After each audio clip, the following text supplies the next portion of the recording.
에베소서 2장 1절에서 3절까지 말씀을 우리 함께 보도록 하겠습니다. 에베소서 2장 1절에서 3절까지 말씀. 앱자 찾아보세요. 앱. 신약 성경에서 앱. 고갈앱이라고 써져 있어요. 여기 성경 옆면에 보시면 고갈앱이라고 써져 있는데 그 중에 앱자를 찾으시면 됩니다.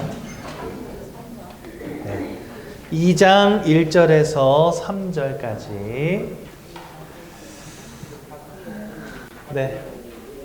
저희 한 목소리로 함께 봉독하도록 하겠습니다. 시작. 그는 허물과 죄로 죽었던 너희를 살리셨도다. 그때 너희는 그 가운데서 행하여 이 세상 풍조를 따르고 공중의 권세 잡은 자를 따랐으니 곧 지금 불순종의 아들들 가운데서 역사하는 영이라. 전에는 우리도 다 그 가운데서 우리 육체의 욕심을 따라 지내며 육체와 마음에 원하는 것을 하여 다른 이들과 같이 본질상 진노의 자녀이었더니. 아멘.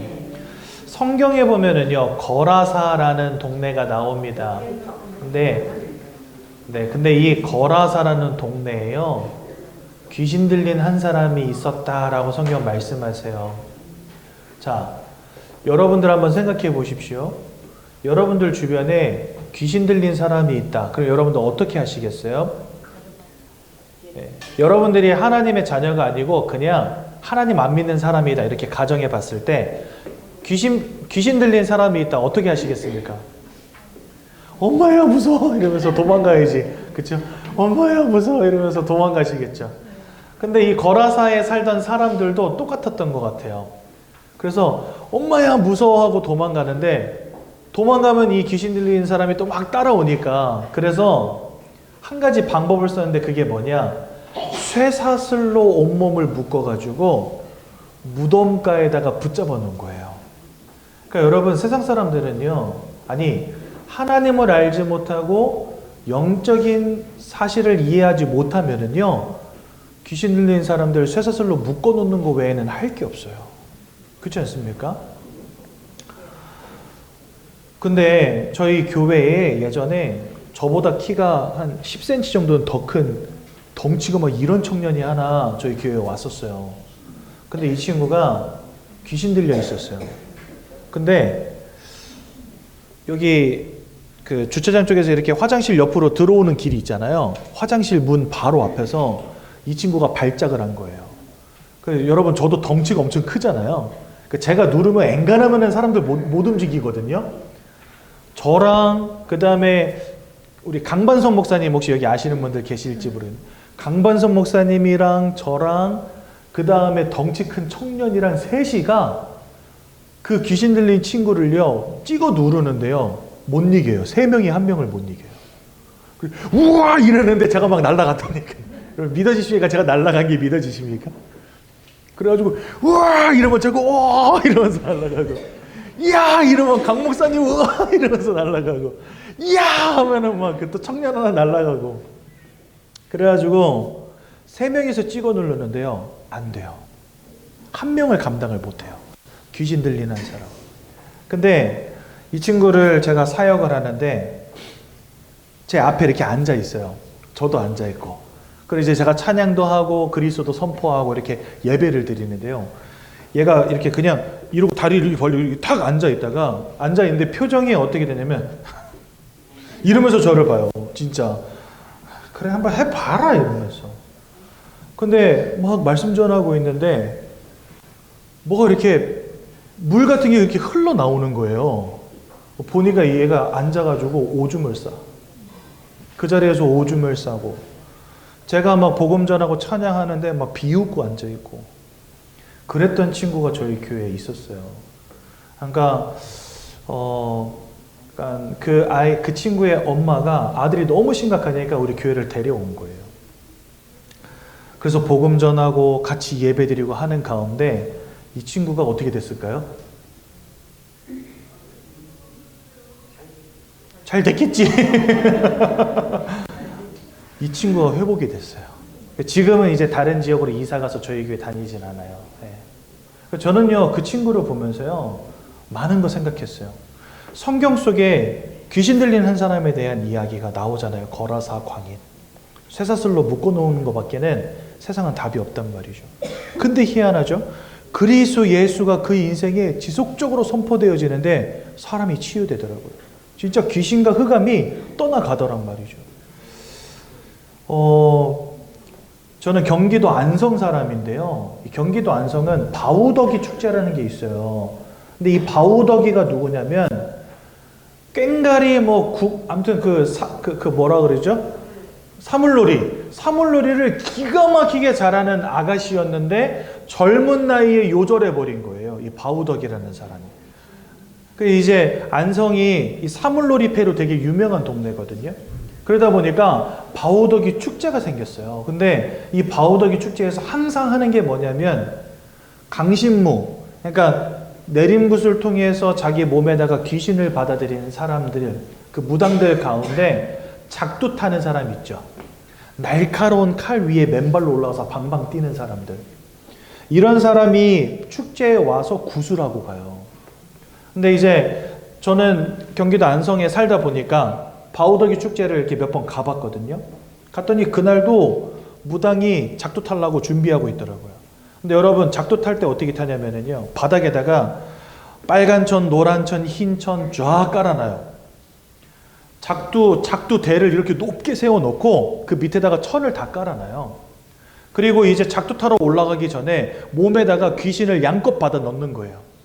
그래서 신발 벗고 맨발로 그 천 위에서 방방 뛰면서요, 옆에서 막 북치고 장구치고 난리도 아니에요.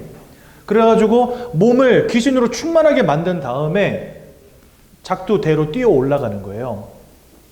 근데 그 옆에서 막 북치고 장구치고 그러니까 무당이 밑에 서가지고 막 이러고 있어요. 근데 눈이 까뒤집어져가지고요, 검은 자가 안 보여. 그래가지고 눈 이렇게 까뒤집고 막 이러고 있는 거예요. 그러다가 갑자기 작두 타러 막 달려 올라가요. 그리고 그 날카로운 칼 위에 올라서 가지고요, 사람들에게 막 말을 하는데 목소리가 계속 바뀌어요. 성경에 보면 뭐라고 되어 있냐, 귀신이 사람들 몸에 들어간다는데 군대 귀신이 들어간다 이렇게 되어 있어요. 그러니까 하나가 들어가는 게 아니에요. 어떤 사람에게서 귀신이 쫓김을 당한 이후에 나중에 7 귀신을 더 데리고 들어왔다라는 성경 말씀이 있어요. 그것처럼 귀신은 혼자 다니지 않는 겁니다. 군대 귀신, 7 귀신 같이 들어와 버리는 거예요. 그래가지고 이 무당이 그 작두대 위에 올라서서 막 말을 하는데 어쩔 때는 애기 목소리, 어쩔 때는요 젊은 아가씨 목소리, 어쩔 때는요 굵은 할아버지 목소리가 자꾸 바뀌어요. 그러면서 막 뭐라고 하면서 작두 위에서 작두를 타는 거예요, 이 사람이. 그러면 이제 저랑 저희 교회 성도님들이랑 거기 같이 갔는데 그 꼴을 보면서 저희가 이제 속이 이제 배알이 꼴리고 짜증이 나잖아요. 그래서 뭐 했을까요? 그래서 예수 이름으로 꺾은 겁니다. 하나님, 이래서야 되겠습니까? 이 더러운 귀신들이 저 난리를 치는데. 그래서 예수 이름으로 꺾어달라고. 어떻게 됐을까요? 하나님이 누르니까 다 없어졌어. 아줌마가 결국은 작도 못하고 갔어요. 무당이. 참 희한하죠? 우리가 알지 못하는, 지금까지 보지 못했던, 듣지 못했던 그런 어떤 눈에 보이지 않는 영적 존재들의 역사가 분명히 세상 현장에 있는데 왜 그 인생을 향하여 그리스도가 선포되어지고 예수 이름의 권세가 사용되어질 때 그 흑암이 꺾이고 귀신이 물러갈까? 저는요, 그런 현장들을 보면서요, 큰 확신을 얻게 됐습니다. 아, 예수 이름의 능력, 나를 살리는 능력의 이름이 맞구나. 이거를 그때 확신하게 됐어요. 여러분, 현장은요, 지금요, 난리입니다. 현장은요, 답이 없어요. 그러니, 무당들 찾아가서 인생에 대해서 상담할 수밖에 없어요. 여러분들, 해가 바뀌면요, 사람들 뭐 합니까? 신수점 치러 가잖아요. 가서 무당한테 내 인생에 대해서 물어보고 집에다가 부적도 갖다 붙이고 신주단지 모셔다 놓고 그 앞에서 맨날 빌고, 그렇죠? 뭔가 고사 지내고 제사 지내고 인생에 답이 없으니까 뭔가 열심히 해보는데 문제는 뭐냐? 그 모든 것들이 귀신과 교제하는 것이다 라고 성경 말씀하신다는 거예요. 이게 사실은 문제인 것입니다. 여러분, 우리가 뭔가에 열심을 내고 최선을 다하고 하는 것은 참 좋은 거잖아요. 그런데 틀린 방향으로 열심히 하는데 그것처럼 답이 없는 게 없는 거예요. 이쪽으로 가야 되는데 지금 반대쪽으로 가고 있다. 그러면요, 가면 갈수록 손해입니다. 나중에 다시 가려면은요, 돌아서야 되잖아요. 돌아서서 보니까 이미 너무 멀리 와버렸어. 그쪽으로 가려면 더 오랜 시간, 더 오랜 노력이 필요하게 되는 거예요.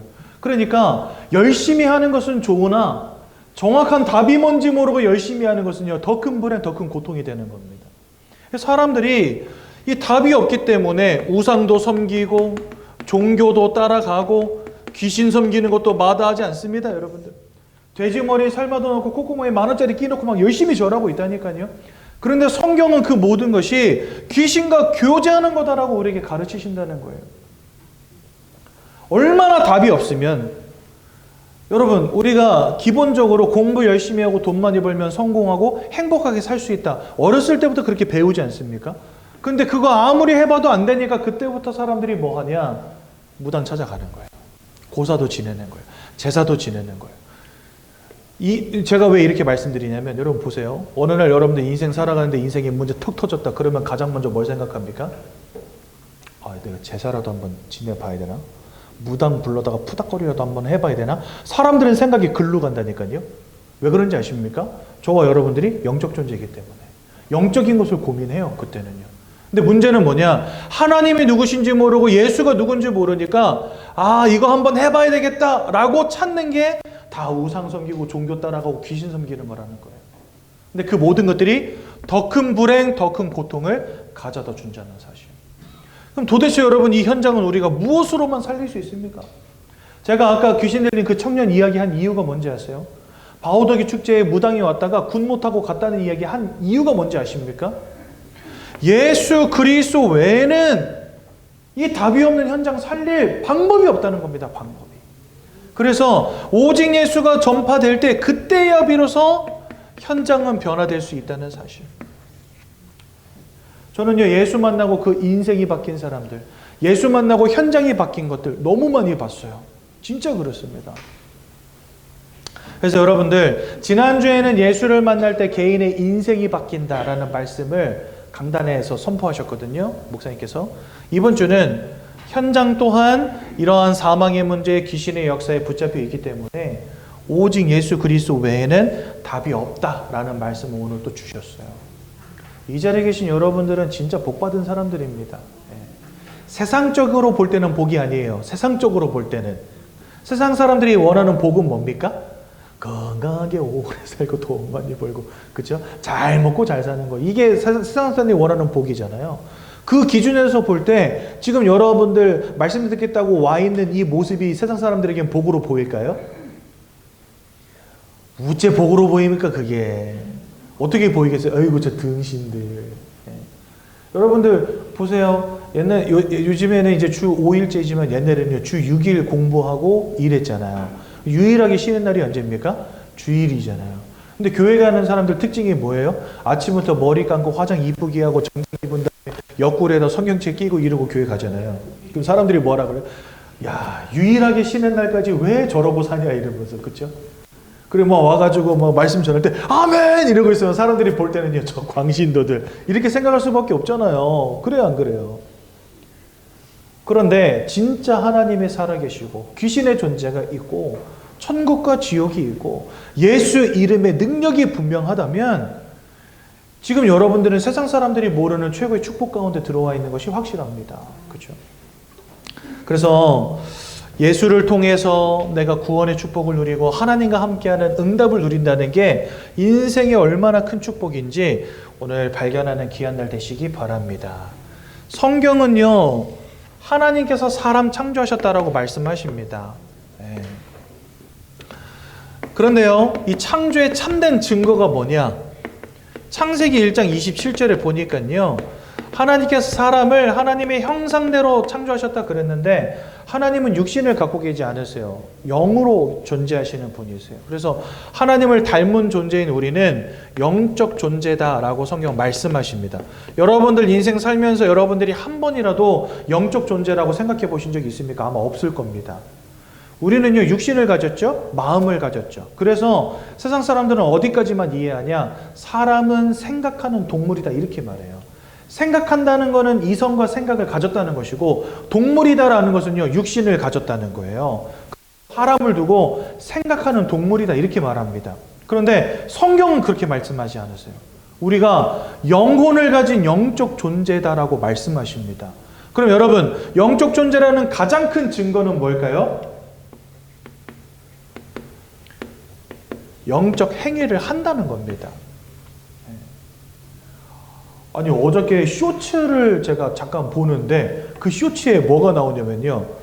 그 강아지가 한 마리가 나와요. 되게 큰 강아지인데 그 견종이 뭔지는 모르겠는데 골드 리트리버 뭐 이런 개예요. 근데 이 개가요, 어떻게 우냐면 이러고 울고 있어요. 이러고 울고 있는 거예요, 개가. 근데 이 개가 왜 그러고 울고 있었을까요? 이유가 뭘까요? 걔가 슬픈데 슬퍼서 걔가 이렇게 울어요. 근데 왜 그렇게 우냐 봤더니 새끼가 태어났는데 새끼가 선천적으로 약하게 태어난 거예요. 그래가지고 얼마 못 살고 죽어버렸어요. 새끼가 죽어가지고 어미가 그러고 울고 있는 거예요. 그래서 주인이 너무 가슴이 아프니까 어떻게 했을까요? 골드 리트리버 새끼를 한 마리 사온 거예요. 그래가지고 엄마 옆에다 두니까 엄마가 처음에는 막 경계해요. 왜? 자기 새끼가 아니니까. 근데 새끼가 와서 계속 엄마 그 어미 강아지를 막 핥고 이러니까 그때서야 비로소 걔가 얼굴이 펴지면서 받아들이더라고요. 그 뭘 의미하냐? 강아지도 감정이 있어요. 감정이 있고 마음이 있고 슬플 땐 울고 좋을 때는 꼬리 흔들어요. 그렇죠? 하지만 이 강아지가 절대로 하지 않는 거 안 합니다. 교회 가는 개는 없어요. 불공 드리는 개는 없어요. 고사 지내는 개는 없고요. 기도하는 개도 없고 찬양하는 개도 없고 성경 읽는 개도 없어요. 왜 개는 영적 행위 하지 않을까요? 영적 존재가 아니기 때문에. 근데 사람은요, 희한합니다. 여러분들 보세요. 운전하고 하다가 차 사고 꽝 난다 그러면 여러분들 대번에 뭐 해요? 하나님이든 부처님이든 마리아든 뭐가 됐든 나 좀 살려주세요. 사람은요, 기도한다니까요. 아버지 나 좀 살려줘요 이러면서 기도한다니까요. 나 살려주면 이제 교회 열심히 다닐게요 이러면서. 사람은 그래요. 저 예전에 중학교 때 교회 다녔는데 친구가 한번 저한테 주일날 놀러 가자 그래가지고 교회를 째고 친구들이랑 같이 버스 타고 놀러 간 겁니다. 근데 얼마나 웃긴지 아세요? 차가 덜컹할 때마다 제 심장이 덜컹하는 거예요. 교회를 쬐으니까. 교회를 째고 놀러 가니까 야 이거 교회 째고 놀러 가다가 버스라도 뒤집어지면 어떡해 이래가지고 차가 덜컹할 때마다 저 심장도 덜컹하는 거예요. 그래서 그날따라 길이 어찌나 험한지, 험한 길도 아닌데 험하게 느꼈겠죠? 그때 제가 마음먹은 게 있어요. 주님, 다시는 주일날 째지 않겠습니까? 제가 주님한테 고백했다니까요. 사람은 그래요. 사람은요, 영적 행위를 한다니까요. 저 아마존 밀림에서 빤스만 입고 사는 사람들 가운데도 주술사가 있다는 사실. 귀신을 쫓아주는 사람, 병을 고쳐주는 사람, 부족을 위해서 기도해주는 사람이 있다니까요. 근데 여러분, 동물들이 그런 거 하는 거 보셨습니까? 동물들은요, 영적 행위를 하지 않아요. 왜 그런지 아십니까? 영적 존재가 아니라는 사실. 근데 저와 여러분들은 영적 행위라는 것을 합니다. 성경은 뭐라 말씀하시냐? 하나님의 형상을 따라 우리를 하나님을 아는 존재로, 영적 존재로 만드셨다라고 성경 말씀하신다는 거예요. 즉, 우리를 만드신 이유가 하나님은 영이시기 때문에 내가 영적 존재가 아니고서는 하나님 알 수가 없어요. 제가 현장에서 전도하는데 많은 사람들이 저한테 물어봐요. 하나님 본 적 있냐요? 저 하나님 본 적 없거든요. 영이신데 내가 어떻게 봅니까? 육신의 눈으로 하나님 볼 수가 없어요. 나 본 적 없는데요? 그러면은요, 되게 황당해 하세요. 본 적도 없는 하나님을 왜 믿니? 믿어지는 걸 어떻게 해? 내가 영적 존재이기 때문에 그 하나님이 알아진다니까요, 여러분들. 저는 여러분들 표정을 보면 여러분들 마음을 알 수가 있어요. 아, 저분은 지금 내 메시지가 되게 재밌으시구나. 아, 저분은 은혜 받고 있구나. 아, 저분은 관심이 없구나. 아, 저분은 졸고 있구나. 아, 저분은 마음에 딴 데가 있구나. 이거를요, 저는 여러분들 표정을 보면서 알아요. 저는 여러분들의 마음을 본 적이 없지만 여러분들의 마음을 이해해요. 왠지 아세요? 내가 마음을 가진 존재이기 때문에 이해할 수 있어요. 영이신 하나님을 우리가 어떻게 이해할 수 있냐? 영혼을 가진 영적 존재이기 때문에 하나님을 알 수 있어요. 그래서 여러분들, 처음부터 하나님은 우리를 영적 존재로 지으셔서 하나님을 아는 존재, 그리고 그 하나님께 예배하고 찬양하는 존재로 지으셨다라고 성경 우리에게 말씀하십니다. 이사야서 43장 21절, 나를 찬송하게 하기 위하여 지었다, 이렇게 말씀하세요. 그러니까 원래 우리는요, 하나님을 알고 하나님을 예배하고 하나님을 찬양하는 존재로 처음부터 하나님을 아는 영적 존재로 지음받은 것입니다. 그러니까 하나님을 안다는 것 자체가 우리에게는요, 근본적인 축복인 거예요. 그러니까 우리는 원래 하나님을 그저 아는 존재여야만 하는 거예요. 근데 저와 여러분들 지금까지 하나님을 알고 살았습니까? 모르고 살았습니까? 대부분은 모르고 살았어요. 그 말은 뭐죠? 우리는 원래 하나님을 아는 존재인데 하나님을 모르는 상태 속에 빠지게 됐다는 겁니다. 그래서 우리는 그걸 뭐라고 하냐? 영적 문제라고 부르는 것입니다. 여러분들 육신이 아프다, 질병이라고 하죠. 마음이 아프다, 정신 문제라고 합니다. 하나님을 당연히 알아야 되는 우리가 하나님을 모르게 된 것을 두고 영적 문제라고 합니다. 몸을 가졌기 때문에 질병의 문제 올 수 있고, 마음을 가졌기 때문에 마음의 문제가 올 수 있어요. 그것처럼 영혼을 가졌기 때문에 영적 문제도 올 수 있어요, 사람에게는요. 근데 우리가 하나님을 모르게 된 것을 두고 영적 문제라고 하는 겁니다. 근데 성경은요, 그 영적 문제에 대해서 밝히는 유일한 책입니다. 어디에 가도요, 사람이 영적 존재라고 가르치는 곳은 없어요. 어떤 책을 열어봐도요, 사람이 영적 존재라고 가르치는 책은 없습니다. 근데 유일하게 성경은 사람이 하나님의 형상 따라 영적 존재로 지음받았고, 그런 사람이 영적 문제에 빠지게 됐음을 알려주는 유일한 책이 성경이에요. 여기 뭐라고 되어 있냐? 아담과 하와가 하나님이 따먹지 말라는 선악과를 따먹는 원죄를 짓게 됐다 말씀하십니다. 로마서 5장 12절에 보니까요, 한 사람 아담의 범죄로 말미암아 모든 사람이 죄와 사망에 이르렀다, 이렇게 말씀하세요. 그리고 로마서 3장 23절에는요, 모든 사람이 죄를 범하였음에 하나님의 영광으로부터 멀어진 존재가 됐다, 이렇게 말씀하세요. 여기에 답이 있는 겁니다. 원래 하나님을 알고 하나님께 예배하고 찬양하고 하나님과 함께하는 축복을 누리는 존재인 우리가 죄 때문에 하나님의 영광으로부터 멀어지게 됐다, 이렇게 설명하세요. 그러니까 우리가 지금 하나님의 영광으로부터 멀어진 상태가 됐다는 겁니다. 그래서 하나님을 모르는 상태, 하나님의 계심을 깨닫지 못하는 상태가 돼버린 거예요. 더 나아가서 하나님을 잃어버린 그 순간부터 요한일서 3장 8절에 보니까 죄를 짓는 자마다 마귀에게 속하여 있느니라, 이렇게 말씀하십니다. 그럼 여러분, 이 마귀라고 하는 존재는 누굴까요? 성경에 보니까 하나님을 대적한 존재라고 나와 있습니다. 하나님을 대적한 존재일 뿐만 아니라 이 마귀를 두고 성경 뭐라고 말씀하시냐면, 요한복음 8장 44절, 우리의 아비가 되었다, 이렇게 말씀하세요. 뭐라고요, 목사님? 마귀가 우리 아비라고요? 그럼 우리 아버지가 마귀라는 얘기입니까? 아니, 여러분들의 아버지가 마귀라는 게 아니고, 우리가 이전에는 하나님과 함께하는 축복 가운데 있었으나 안타깝게도 죄로 말미암아 하나님 잃어버린 그 순간부터 이제는 마귀에게 속한 존재가 됐다는 겁니다. 영적으로. 그러니까 여러분들이 어떠한 배경을 갖게 됐다는 거예요. 근데 그 배경이 뭐냐? 마귀가 여러분들의 배경 됐다는 겁니다. 그래서 요한일서 3장 8절은요, 죄를 짓는 자마다 마귀에게 속한 자가 되었다라고 성경 말씀하세요. 그러니까 우리가 신분 자체가 마귀의 자녀가 되었고 소속 자체가 마귀에게 속한 자가 됐다라고 말씀하시는 겁니다. 근데 이 마귀는 이 요한복음 8장 44절에 거짓말장이요 살인자라고 돼 있어요. 그러니까 여러분들의 인생, 여러분들의 영혼을 사로잡은 이 사단 마귀가 거짓말장이요 살인자라고 돼 있고, 요한복음 10장 10절에는요 이 마귀를 두고 도적이라고 표현해 놓으셨어요. 모든 걸 빼앗고 죽이고 멸망시키려는 존재. 그러니까 한마디로 말해서 이 마귀라고 하는 존재는 여러분들을 축복하는 존재가 아니라는 거예요. 여러분들의 인생을 무너뜨리는 존재, 여러분들의 인생에 고통을 주는 존재라는 겁니다. 그런데 이러한 영적 존재가 여러분들의 영적 배경이 됐다는 겁니다, 지금. 그러니까 내가 지금까지 살아오는 가운데 이러한 영적인 존재가 있는지도 몰랐고, 하나님이 계신지도 몰랐고, 천국과 지옥이 있는지도 몰랐는데, 나는 지금까지 이런 영적 배경 속에 있었다는 거예요. 여러분, 암이 왜 무섭습니까?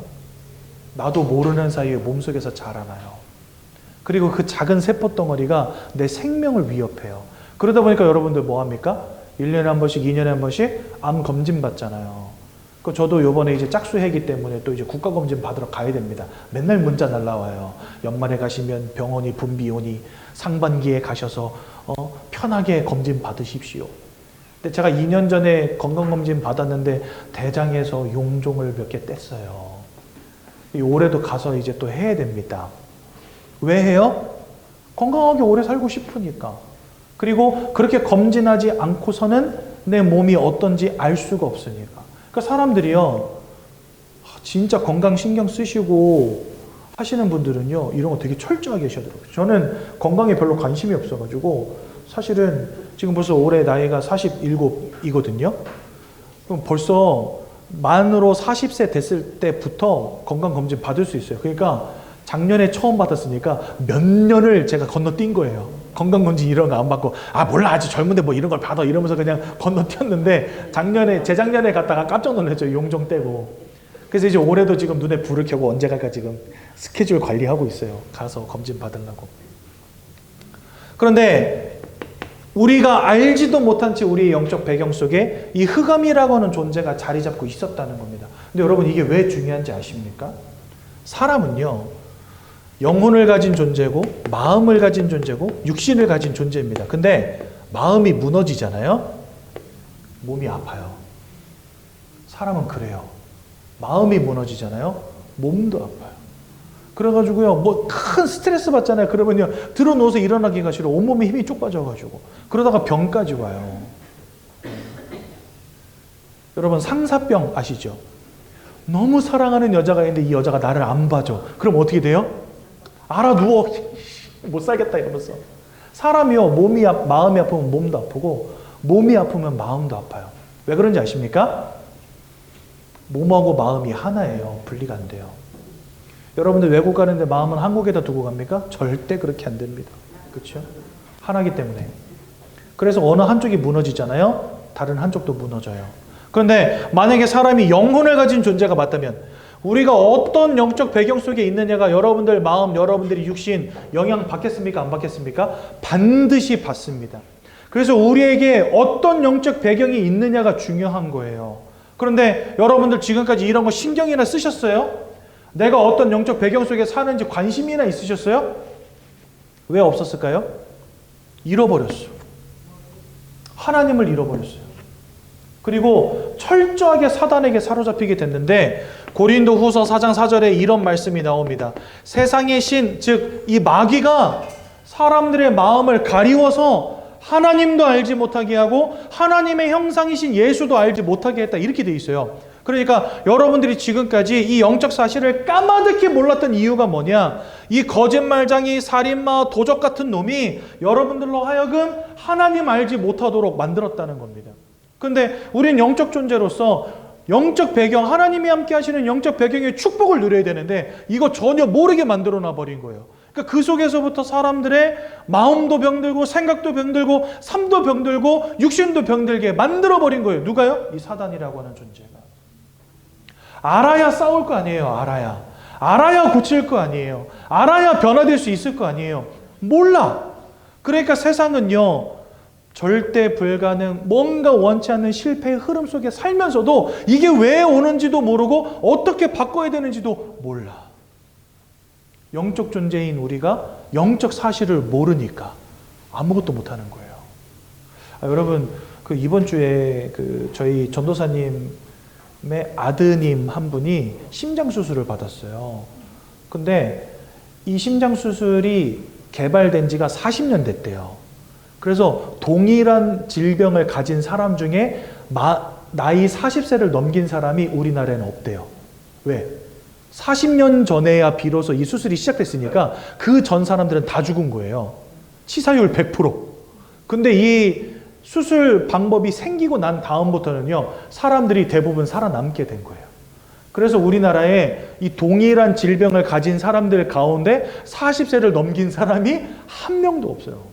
근데 이 수술 방법이 뭐냐? 심장을 멈춰두고 혈관을 인공심장에다 연결을 해서 인공심장으로 사람은 피가 통하게 해놓고 심장은 멈춘 채 수술을 하는 거예요.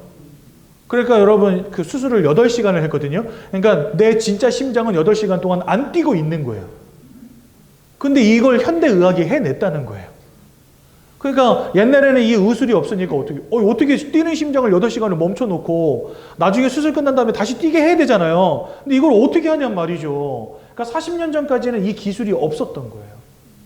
그래서 40년 전에는요, 다 죽었어요. 근데 이제는 그 기술이 생겨서 그 아들내미도 요번에 또 2차 수술을 했거든요. 팔팔해요, 지금. 너무 건강하게 회복됐어요. 수술한 지 일주일밖에 안 됐는데. 그러니까 여러분, 모르는 게 그만큼 무서운 거라는 거예요, 인생에서. 우리가 왜 영적 사실을 알아야 됩니까? 그 영적 사실을 깨닫느냐, 모르느냐가 여러분들 인생에 미치는 영향력이 어마어마하다는 겁니다. 근데요, 사람들은 영적인 거에 대한 관심이요, 그냥 일도 없어요, 일도 없어요. 교회 다니는 것들 한다니까요. 저도 그랬고, 아이고, 저 정신 나간 것들. 주일날 이러고, 이러면서 교회가 어르신들 이러면서 교회가 그러면은 야 진짜 할 짓 없다. 유일하게 쉬는 날까지 왜 저러고 사냐 이러면서 제가 그랬던 사람이에요. 왜? 모르니까. 이런 거 모르니까 너무 가치 없어. 그 사람들의 인생이. 지금은 목사가 됐습니다. 왜 목사가 됐을까요? 알아버렸어요. 알아버렸어요, 이거를. 철저하게 가려져 있어서 몰랐는데 주의 은혜로 이걸 알아버렸어. 다행히도. 그래, 여러분들이 축복받은 사람들이라는 거예요, 제가. 저는요, 뭔 할 짓 없어가지고 매주마다 침 튀겨가면서 이거를 여러분들에게 가르치고 있을까요? 예? 여러분, 제가 영어 잘합니다. You know what? I know how to speak in English well. 저요, 밖에 나가서 과외하잖아요. 한 달에 500만 원 벌 자신 있어요. 진짜예요. 저한테 영어 배우게 하고 싶으신 분들 아이들 보내주세요. 제가 영어 가르쳐 드릴게요. 저 진짜 영어 잘해요. 통역해요. 동시 통역해요. 그런데요, 그거 제 인생 위해서 사용하지 않습니다. 저는요, 한 가지 사명이 생겼어요. 이거 알고 나니까요, 다 알려주고 싶어. 나가서 충분히 돈 벌 수 있지만 그거 안 해요. 왜요? 이거 알려주고 싶어요. 그래서 목사 됐어요. 여러분들 제 말을 농담으로 여기지 마십시오. 사람은 영적 존재입니다. 알아야 됩니다. 이거 모르잖아요? 마음도 무너져, 육신도 무너져요. 사람은 그런 존재이기 때문에. 여러분, 혼이 언제 육신을 떠나요? 언제 떠나요? 죽는 날 떠나요. 죽을 때까지는요, 영혼과 마음과 육신이 하나예요. 그 말은 뭐죠? 영적인 무너짐은 죽을 때까지 여러분들의 마음과 육신을요, 무너뜨리는 겁니다. 그래, 지금 당장 바꿔야 돼요. 하나님을 만난 인생 돼요. 지금 당장 돼야 돼요. 그래야 여러분들의 마음의 고통도 멈춥니다. 그래야 여러분들 인생의 고통도 멈춥니다. 하나님을 만나는 순간부터 회복되고 치유되는 겁니다. 왜요? 영적인 부분이 살아나야 마음도 육신도 살아나는 거예요. 근데 이거 모르니까 하나님을 만날 노력은 없어요, 그 인생에. 근데 하나님은 모르겠고, 그러면 사람들 뭐 할 수밖에 없죠? 야, 공부 열심히 해야 돼. 돈 많이 벌어야 돼. 그게 인생 성공이고 그게 행복이야. 여러분들 지금까지 다 그러고 사셨잖아요. 인생의 행복 오든가요? 안 올 겁니다. 왜요? 도적이거든요, 이놈 새끼가. 얘가 도적이에요, 도적. 빼앗고 죽이고 멸망시키려는 존재. 그죠? 그러다 보니까 사람들의 마음이 다 무너져 있는 겁니다. 여러분들 여기 오늘 그 6과 3과 불신 상태 6가지. 지금 이거 6가지 지금 설명하는 건데요. 첫 번째, 마귀의 자녀 됐다. 요 2번 말고 3번 먼저 볼게요. 그러다 보니까 사람들이 정신과 마음의 문제 속에 살아갑니다. 불안, 불평, 허무, 정신병, 노이로제, 불면증, 우울증. 어떤 이는 악몽과 환청과 귀신을 보는 등의 문제. 여러분들 세상에 귀신 보는 사람 얼마나 많은지 아십니까? 귀신 들린 인생 얼마나 많은지 아십니까? 놀라울 정도로 많다는 사실. 우리가 여러분들 밖에 나가잖아요. 그러면 사람들이 나 정신병 걸렸어요. 지나가는 사람 나 정신병이 있어요. 이렇게 말하는 사람 있어 없어요? 꽁꽁 감추기 때문에 우리는 몰라요. 그러니까 세상에 이런 문제가 와 있다는 거 몰라요. 그런데 진짜 복음 전하고 많은 사람들 만나면서 그들의 인생을 들어보잖아요. 가득 찼어요. 가득 찼어요. 진짜. 여러분들이 못 봤을 뿐이지 가득 차 있어요. 만족과 평안과 행복과 기쁨과 감사가 없는 인생 돼버렸습니다. 네. 그러다 보니까 그 육신이, 그 인생이 질병의 문제 가운데 무너질 수밖에요. 여러분 영적으로도 무너져, 마음도 무너져. 육신이 평안하면 그게 이상한 거예요. 진짜로요. 요즘에 여러분들 병원 가잖아요. 의사 되기 쉬워요. 한마디만 하면 돼. 스트레스가 심했어요. 의사 면허 없어도 저도 의사 하겠어요. 딱 들어와. 그럼 막 심각하게 들어주면 돼. 그러시구나. 제가 보니까 스트레스. 집가 좀 쉬시면 돼. 그 왜 그러냐? 마음과 육신이 연결되어 있기 때문에요. 육신의 고통도 스트레스로부터 오는 게 많다는 거예요. 그럼 그 스트레스는 어디서부터 왔을까요? 나를 애매기는 인간, 나를 힘들게 하는 인간, 물론 있겠죠. 그런데 근본적으로 하나님을 잃어버린 것에서부터 영향받고 있다는 거. 불치병, 우한, 진료, 사건, 사고, 중독의 문제로 고통당하고 그러다 보니까 삶이 실패와 이혼과 자살과 같은 인생이 안 되는 문제 가운데 탁 던져지는 겁니다. 우리나라 전 세계에서 10번째로 잘 사는 나라지만 OECD 국가들 가운데 자살률 1위 국가가 대한민국입니다. 5명을 뒤집어 썼어요. 여러분들. 청소년 자살률 굉장히 높습니다. 우리나라가요. 우리나라 1년에 14,000명, 15,000명 자살하는 나라입니다. 1년에 15,000명 자살을 내면은요, 하루에 40명씩 죽어야 돼요. 그렇잖아요. 1년이 365일이니까. 15,000명 죽으려면 하루에 40명, 50명 죽어야 15,000명 채워요. 그러면 40명 죽으려면 1시간에 2명씩 죽어 나가야 돼요. 전국에서. 우리 예배드리는 지금 이 1시간에도 전국 어딘가에서는 손목을 긋고 목을 매달고 음독하고 있어요. 누군가는요. 죽고 있다는 거예요. 지금도.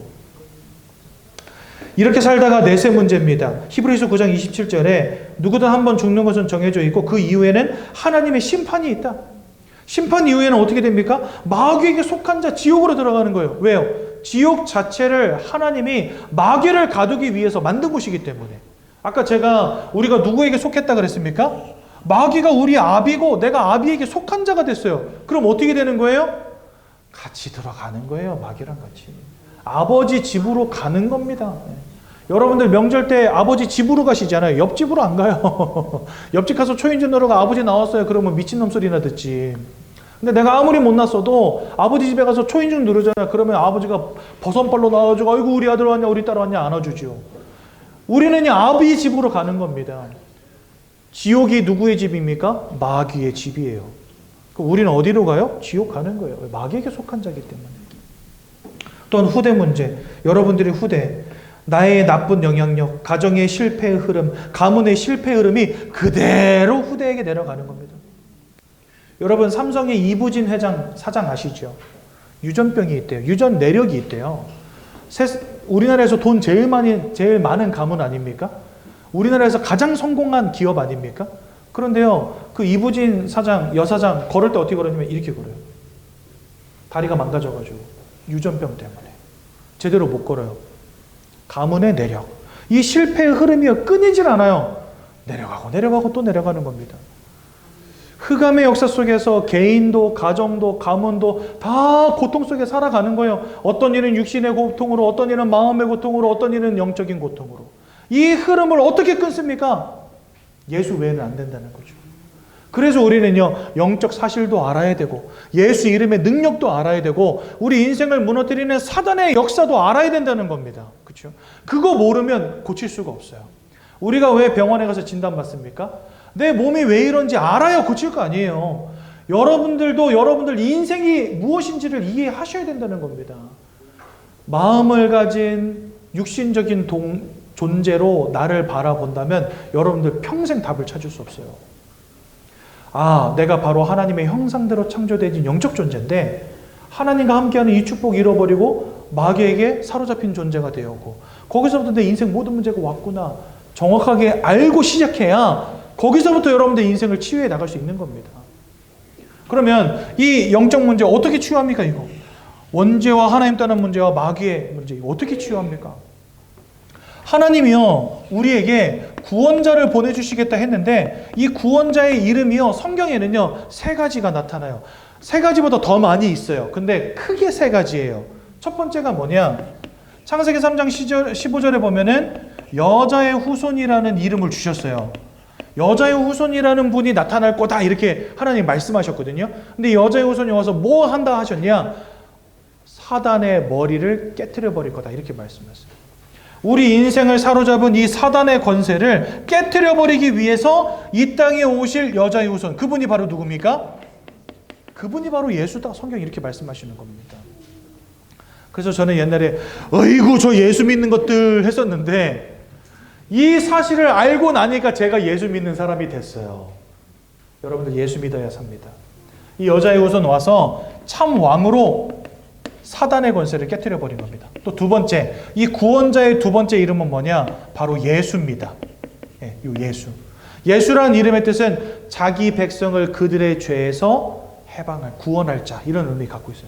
그러니까 우리의 죄악의 문제를 끝내신 참 제사장이 바로 구원자다. 성경이 이렇게 말씀하십니다. 죄악의 문제. 또한 세 번째는 임마누엘입니다. 임마누엘이라는 말은 무슨 뜻을 갖고 있냐? 하나님이 우리와 함께 하신다는 뜻을 갖고 있어요. 우리가 죄로 말미암아 하나님 잃어버렸다 제가 말씀드렸잖아요. 그러니까 이 땅에 오실 그 구원자는 우리로 하여금 하나님 만날 수 있도록 길을 열어주시는 분이라는 거예요. 그래서 예수님은 하나님을 만나는 길을 여신 참 선지자, 임마누엘이신 것입니다. 그래서 여자의 후손으로 예수로 임마누엘로 이 땅에 오셔서 죄악의 문제, 하나님 떠난 문제, 사단에게 사로잡힌 이 인생의 근본적 영적인 문제를 끝내사 우리로 하여금 하나님께로 돌아가며 하나님의 자녀 되어지며 하나님과 함께하는 인생 되도록 하신 이 예수를 우리는 그리스도라고 부르는 겁니다. 하나님이 우리에게 알려주신 구원자의 네 번째 이름, 그리스도. 그래서 우리는요 예수를 그리스도라고 부릅니다. 예수 그리스도. 성경은 이 예수를 그리스도로 믿는 자에게 하나님의 자녀가 되는 권세를 주신다라고 말씀하십니다. 자, 말씀을 정리해 봅시다. 영적인 무너짐 속에서 인생의 모든 문제가 시작이 되었다고 한다면 우리는 거꾸로 가는 거예요. 인생의 모든 문제가 시작될 수밖에 없었던 이 영적인 문제를 치유하는 겁니다. 어떻게 치유합니까? 그리스도 예수를 믿고 마음에 영접함으로. 오늘 여러분들 에베소서 2장 1절에서 3절 말씀을 읽었잖아요. 여기에 보면은요, 에베소서 2장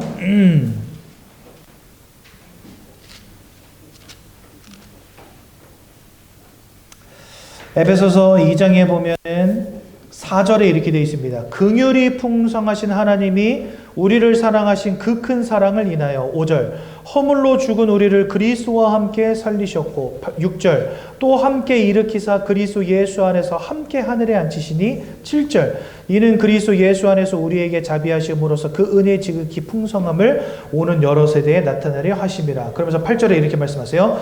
너희는 그 은혜에 의하여 믿음으로 말미암아 구원을 받았으니 이것은 너희에게서 난 것이 아니요 하나님의 선물이라. 예수 그리스도를 통한 구원을 하나님은 여러분들에게 선물로 주기를 원하신다는 겁니다. 그럼 우리가 그 구원의 선물 어떻게 받습니까?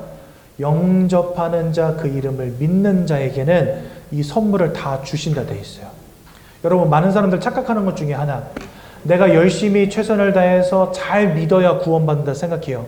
그러면요, 그것은 그럴 때 받는 구원은요 선물이 아닙니다. 그럴 때 받는 구원은 뭐예요? 상이에요, 상. 잘하는 사람에게 주는 게 상이잖아요. 선물은 누구에게 줘요? 내가 사랑하고 내가 아끼고 내가 좋아하는 이들에게 주는 게 선물이에요. 근데 그렇게 줄 때는요 어때요? 그 사람의 연약함 문제되지 않아요. 그 사람의 부족함 문제되지 않아요. 그 사람이 얼마나 나한테 잘해줬냐? 신경 쓰지 않아요. 선물을 줄 때는요 내가 사랑하는 마음이 중요해요. 하나님이 여러분들에게 구원을 선물로 주셨다. 이건 뭘 의미합니까? 하나님이 그만큼 여러분들을 사랑하신다는 거예요. 연약해도 괜찮다는 거예요. 부족해도 괜찮다는 거예요. 열심을 내지 않아도 괜찮다는 거예요. 예수가 그리스도라는 것만 믿으면 된다는 거예요. 그러면 하나님이 주시겠다는 거예요. 구원을 선물로. 오늘 예수를 믿으시고 하나님의 구원을 선물로 받는 날 되시기 바랍니다.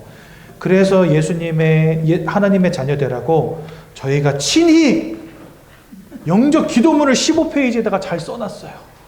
그래서 이 시간 우리 함께 예수님을 마음속에 영접함으로 하나님의 자녀 되시면 좋겠습니다. 여러분 두 눈을 감으시고 두 손을 모으시고 제가 먼저 기도할 때 저희 기도를 따라서 예수님을 마음속에 영접하시기 바랍니다. 함께 기도합니다. 사랑의 하나님, 이제 나는 죄인인 것을 깨닫고 회개합니다.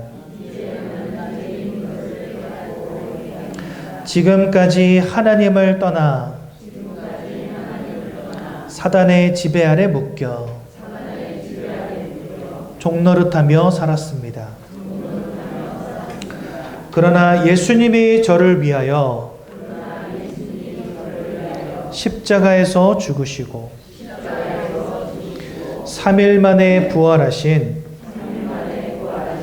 그리스도이심을 믿습니다. 예수 그리스도께서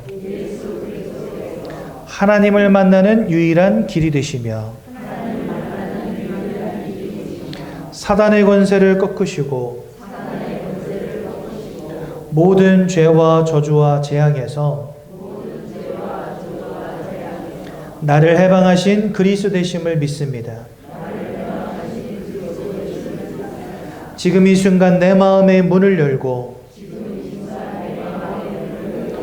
예수님을 나의 구주로 나의 주인으로 내 마음에 영접합니다.